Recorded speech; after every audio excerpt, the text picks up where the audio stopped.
নমস্কাৰ, মই এতিয়া আছোঁ নলবাৰী M.N.C কলেজত আছোঁ আৰু M.N.C কলেজৰ মহাবিদ্যালয় সপ্তাহ চলি আছে।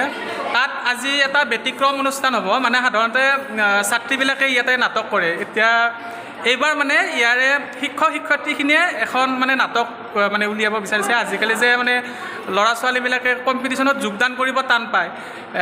চব মোবাইল, ফেচবুক, ইনষ্টাগ্ৰাম মানে ভিডিঅ' বনোৱা এইবিলাকত ব্যস্ত থাকে। তো তাৰে বিষয় লৈ বাইদেউসকলে এখন নাটক কৰিব বিচাৰিছে। নাটকখন বাইদেৱে লিখিছে। বাইদেউ আপোনাৰ নামটো?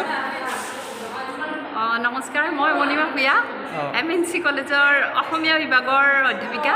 আৰু আজি আমাৰ মহাবিদ্যালয় উপলক্ষে শিক্ষকসকলৰ পৰা এটা পাৰফৰ্মেঞ্চ বিচৰা হৈছে। আমি নাটক কৰিম বুলি। আৰু এই নাটকখন বাইদেৱে লিখিছে, মই পৰিচালনা কৰিছোঁ। বাকী গোটেইখিনি মই চাইছোঁ। আৰু বাইদেউ যমৰাজৰ চৰিত্ৰ কৰিছে। বাইদেউ পিছত মই ভাল ফটো এটা দিম। এতিয়া মানে নাটকৰ গেটাপৰ ফটো এটা দিছোঁ আৰু মানে। আৰু এয়া আছে কীৰ্তিমা তালুকদাৰ। ইয়াতে বাইদেউ চাকৰি কৰে। আৰু বাইদেউ কি কেৰেক্টাৰ কৰিছে? চিত্ৰগুপ্ত কৰি চিত্ৰগুপ্ত কৰিছে। বাইদেউৰ ফটো এটা দিম বাৰু, ভাল ফটো এটা পিছত। আৰু বাকী কোন আছে? আৰু এয়া ডাক্তৰৰ চৰিত্ৰ কৰিছে। কেনেকুৱা লাগিছে? ভাল লাগিছে। মই খুব সৰুতে কৰিছিলোঁ ড্ৰামা আৰু বহু বছৰ মাজতে কৰা নাছিলোঁ। আৰু এইবাৰ এই সুযোগটো পাইছোঁ, গতিকে ক'তনো সুযোগ হেৰাম আৰু সেইকাৰণে চান্সটো লৈছোঁ।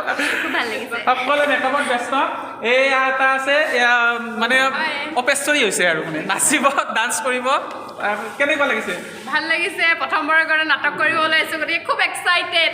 মানে ইয়াতে বেছিভাগে একদম প্ৰথম নাটক কৰিব, গতিকে বৰ মানে ফূৰ্তি পাইছে। আৰু প্ৰিন্সিপাল বাইদেউ আছে। এয়া প্ৰিন্সিপাল বাইদেৱে মানে এটা চৰিত্ৰ কৰিছে। প্ৰিন্সিপাল বাইদেউ মানে নাটকখনতো প্ৰিন্সিপালে হৈছে। বাইদেউ কেনেকুৱা লাগিছে কৈ দিয়ক। হেৰি লাগিছে, মানে প্ৰথম জীৱনত এনেকুৱা কাম কৰিম, সেইকাৰণে অলপ নাৰ্ভাছো লাগিছে। একো নাই, বাইদেৱে সঁচাকৈ বাইদেউৰ তত্ত্বাৱধানত এখন ব্যতিক্ৰম এটা অনুষ্ঠান হ'ব। আচলতে শিক্ষক-শিক্ষয়িত্ৰীসকলে কৰিব আৰু এটা ভাল মেছেজ দিব বিচাৰিছে। আৰু আপোনালোকক নাটকৰ কিছু অংশ দেখুৱাবলৈ চেষ্টা কৰিম বাৰু।